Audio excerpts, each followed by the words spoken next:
In this video, we're going to talk about times when corrupt cops were obliterated by judges, so let's get right to it. Number 5. Todd Pate, a former sheriff from Breckinridge County, Kentucky, appeared before Judge Janet Crooker after pleading guilty to various drunk driving offenses. He had collided with another vehicle, hurting 4 persons, and then fled the scene. Later that night, he was arrested with a blood alcohol level twice the legal limit. After being released on bond, he retired from the sheriff's office. He agreed to amend his plea from not guilty to guilty in exchange for a sentence of 75 days in prison rather than 15 years. However, he was hesitant to affirm his plea to the judge, indicating that he did not agree with the assault charge and felt compelled to accept the plea bargain.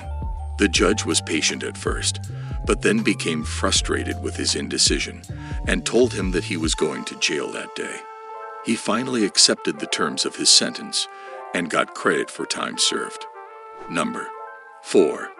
In Seminole County Circuit Court in Sanford, Florida, Lisette Gonzalez, a 46-year-old, faced a trial for driving under the influence, DUI, and the jury found her guilty.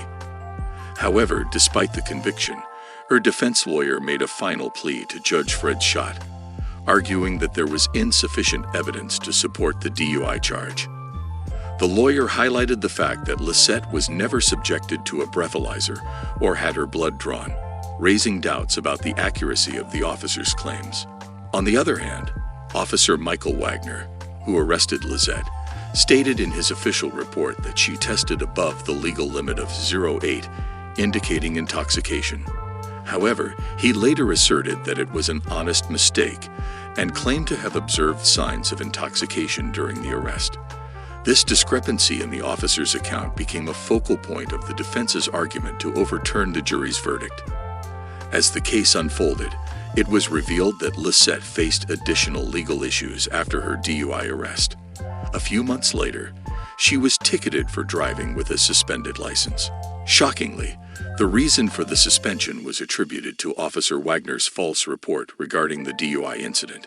This revelation added complexity to the trial and drew the judge's attention to the officer's actions. In response to the officer's dishonesty, the judge expressed strong disapproval and scolded the prosecutor who defended the cop's lies. The judge highlighted the seriousness of a sworn citation being based on false information and subsequently decided to dismiss the charge related to the suspended license. This case sheds light on the importance of integrity and accuracy in law enforcement and how discrepancies in police reports can impact the outcome of legal proceedings. The judge's decision to dismiss the charge further emphasizes the significance of upholding the truth and ensuring fairness in the judicial system. Number 3.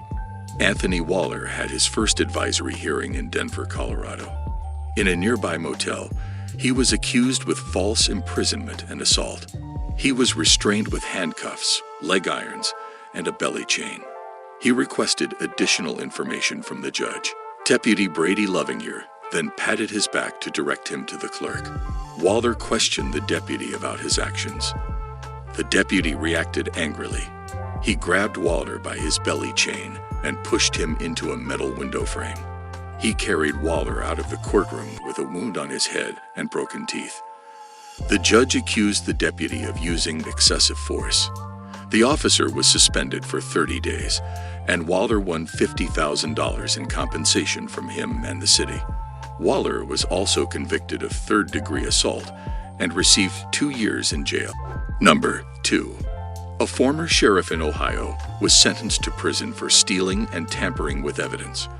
Charlie Reeder, who was the sheriff of Pike County, admitted to taking about $5,000 from other cases and using it for gambling. He faced 18 charges, but he pleaded guilty to 5 of them. He appeared before Judge Patricia Cosgrove, who could have given him up to 8 years in prison. Reeder was very emotional and asked the judge for leniency. He said he was sorry and worried about his family. He also claimed that he donated some of the money to charities in the community. However, the judge did not buy his story. She said there was proof that he had a large gambling debt.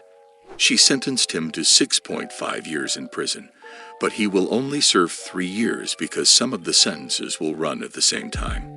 Number 1.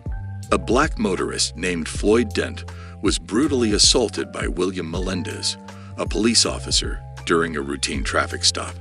A police dashcam recorded the incident, showing how Melendez and other officers pinned Dent to the ground and punched him in the head repeatedly, 16 times in total. Melendez faced trial and was sentenced by Judge Vonda Evans, whose fiery speech went viral on the internet.